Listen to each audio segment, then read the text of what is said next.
When my husband saw the man in the purple suit, he spat his pastrami sandwich all over my fake Chanel purse. "That guy's supposed to be dead," he coughed.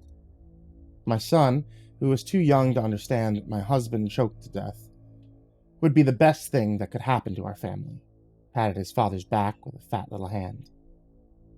Here's the thing about gangsters. They've got loose lips. All that tough guy and murder stuff died out with the ones who came over from Italy. I mean, it's practically how I met my husband, Ralph. He swaggered over to the creep beside me at the bar and whispered into his ear, "Fuck off, I'm connected." At the time, I thought it was hot. But now that my husband and his ego have both doubled in size, it's just a question of what will get him first. A heart attack or a RICO indictment. "What guy?" I asked, as if it could be anyone other than the purple-suited Haitian man with face tattoos and golden jewelry staring at us from across the food court. His teeth glittered when he smiled at us. "He's coming over here." Ralph cracked his knuckles and neck like he always did when he was nervous. Before I could slip away to the bathroom, the purple-suited man had boxed us into the table. "Andre," my husband hissed. "I thought I killed you." "Did you?" Andre's voice sure sounded dead. Pure monotone, come to think of it. His face looked pretty cadaverous as well, although that might have been the case before my husband stabbed him 5 times in the chest with an ice pick. Ice is also what I thought of when Andre grabbed my wrist with a frigid hand and brought it to his jugular. There was no pulse. Nothing. "Why don't you ask your wife what she thinks?" "I think he's dead, babe," I whispered, hoping that would make Andre let me go. His gold ring was even colder than his skin, and it cut into my fingers. The man I thought I married would have pistol-whipped Andre right there in the middle of the food court for touching his wife, cops or no cops. But Ralph just kept sweating and eyeballing mall security. "Hey man," Ralph shrugged. "Leave the family out of this. This is between you and me. Men's business. No need to make it personal."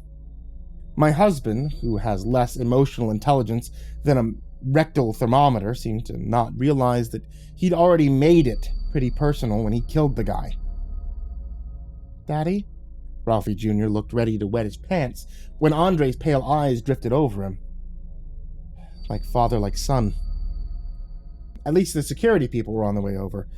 Married to a mafioso, and I was about to be saved by a mall cop. Story of my life. At least he was kind of cute.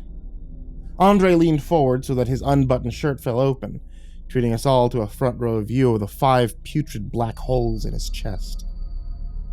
"I don't need to sleep, Ralph.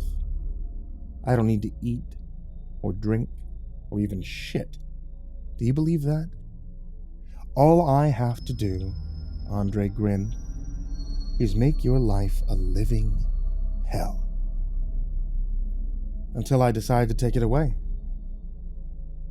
With that, Andre let me go. He put his hands above his head for mall security as he passed, "Don't shoot" style, and laughed a hollow laugh. The laugh of the dead. Then he was gone. "This can't be happening," Ralph started repeating as soon as we got into the SUV. "Andre was a nobody, a pimp, an addict, small-time dealer who tried to cut in on the wrong hustle. They poured a concrete slab on top of where we buried him, for Christ's sake. Very next day." If the cops had the car bugged, I could forget about our upcoming trip to Cancun. On the drive home, Ralph's face went from irritated purple to terrified pale as he called the guys. One by one, they each failed to pick up. Probably already gotten their little visit from Andre, the walking corpse, and decided to skip town. So much for blood brotherhood. "Why save you for last?" I asked. "Because it was my idea," Ralph admitted. "He was selling on my turf. We didn't set an example." I turned the radio up until I couldn't hear my husband's excuses, and kept it that way until we parked in the driveway. I wasn't trying to become an accessory to murder. If Andre's goal was to suck all the joy out of our lives, it worked. We spent every waking moment waiting for him to show up. Ralph, too. Although he'd never admit it. He sat in front of the TV with a pistol in one hand and a cold brew in the other, and jumped at every little sound. I was the one who had to clean the plates from his stress eating. And that was how I came face to face with Andre for the second time. I don't know how long his face was pressed against the glass staring at me, but when I looked up, those sunken eyes were inches away from mine. I screamed. I think I actually threw the dish rag at the window, but Andre didn't budge. Of course, by the time I got Ralph up and moving, he'd disappeared once again. Ralph didn't believe that I'd actually seen him. "A woman's overactive imagination," he called it. He said the same thing about the creaking noises we heard on the roof that night. I called them footsteps. He called them the house settling. He found the smoke and flames coming from the burning ceiling a few hours later a little harder to explain away, however. "So how about it, babe?" I snarled at him as I pulled out my pink fluffy bathrobe and dragged Ralphie Jr. out of our burning home. Did my overactive imagination set the house on fire too? The fireman, who called our hotel room later, said that someone had poured gasoline all over our roof. I didn't have to ask who the second call was from. The one that came around 3 a.m. the same night. "I'm going to take everything from you." Andre's rasping voice boomed from the phone speaker until it filled the room. "Piece by piece. Same as you did to me." Ralph had to go meet with the insurance people alone.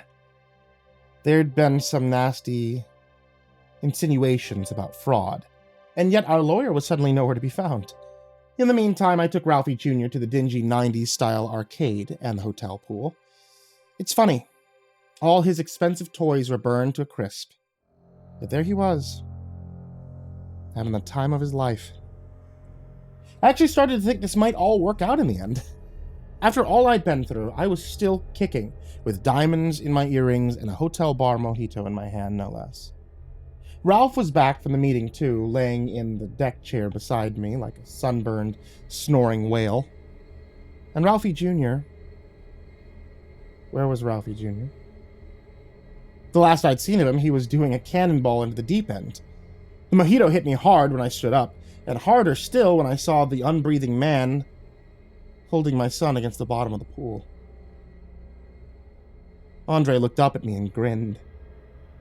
Then he let Ralphie Jr. go.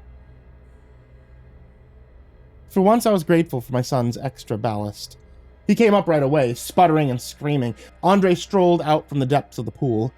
He walked over to Ralph, and in a move that was surprisingly deft for a corpse, he pulled my husband's swim trunks down and knotted them around his ankles. "Ah!" Ralph snored awake. "Ah!" He saw Andre, tried to stand, and face-planted. Andre walked out of the hotel with my husband in hot pursuit. The desk clerk didn't even look up from his phone. The kind of place where a dripping guy in a purple suit, being chased through the lobby by an obscene naked Italian man, wasn't such an unusual occurrence. I stayed with Ralphie Jr. trying to get the water out of his lungs, which probably hadn't gotten a workout like this since the last time he'd chased the ice cream truck. I got to my feet quick, though, when I heard a familiar engine rumble to life. The dead guy was stealing my SUV. Since the car and my husband were both lost causes, I went up to the room where my worst fears were confirmed. While we'd been getting a tan, Andre had cleaned us out. Like most in his line of work, my husband kept his money in hard cash and jewelry. But the keys to our safe and deposit boxes were gone too.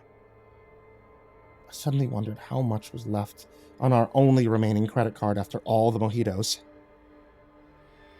There was a putrid smell coming from the bathroom.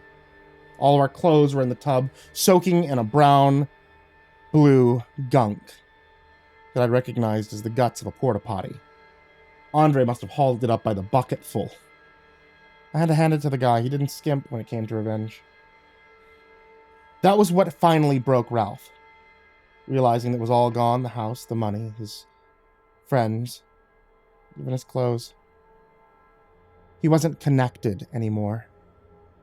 He was a helpless nobody. Just like Andre had been. Maybe that was the point. I don't think any of us were surprised when the knock on the hotel room door came at midnight. Oh, and Ralph shuffled over to answer it without even trying to defend himself. I don't know what happened to Ralph after he left with Andre that night. I don't want to know. All I know is that I never saw my husband again.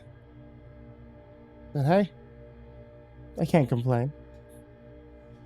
At least Andre didn't fuck around with the life insurance policy.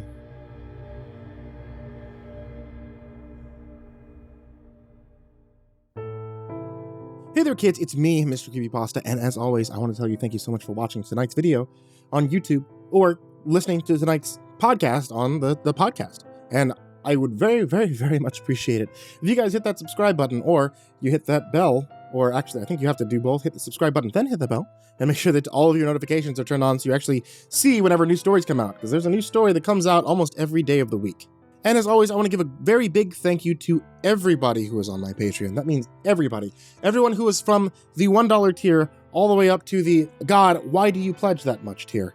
But I especially want to give a big thank you to Jordan Alexander Sanchez, Stephanie Butler, Bobby Karman, Tristain Pelton, Chance Burnett, Diana Kraus, Kyle Reznak, Happy Birthday Ollie Whale, David Martin, scare-ington the unkempt, Angelus, Spanky, Snootchie bootchies, Autistic Spidey, Phruty, Seclude, Lupita Galvan, That Creepy Chick, Tyler Fletcher, Rebecca Harper, Merxinum, Red Shadow Cat, Xavier the Cheyenne, Demix, Sean Cadieu-baker, 6 Gay Rats in a Trenchcoat, Turtleman, Rob Likes Sharp Things, Chaos Arts, Cryolinium, Zachary Gruffius, Lord Life's Best, Goreng Trimagacy, Maria Walker, Pain Gravy, Crazy Kid, Mr. Marcus Blitz, Aka Limchalk, Dirt Diver 030, Matt Bach, Naughty Devil, Voice of Sands, Coffee Zombie, Matthew McNeese, Shelly J, Jeremy H, Reltazol, Ficomel, Nana, Deleted Account, Melted Lake, Tali Sue, William King, Darth Miver, Michael Ortiz, Satanic Aries, Nessie, Bardo Hawk 764, Lambda M98, Harley, Sashi Suzaku, Croconut 509, Kaylee Ambrose, Suji Campbell, Stricken, Freddy Krueger, Nicholas Sicardi, Happy Birthday Jason Wilson, Lisa Cottrell, Caspian, Hades Nephew, Tater Chip, Acid System, Prozac and Pancake Appreciation Society, Benjamin Welvart, Kiri the Sloth, Fester's Lampshade, Sky Harbor, Nico Kyle, Rafael Rodriguez, The Ginger Bros, Aaron Stormcrow, Daniel Polson, and Corey Kenshin.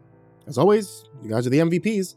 Everybody who's on that list, everybody who's on that Patreon, everybody who's in the description, thank you so much. And if you'd like to join this list of names that I horribly mispronounce, head over to patreon.com/MrCreepyPasta. And as always, everyone, sweet dreams.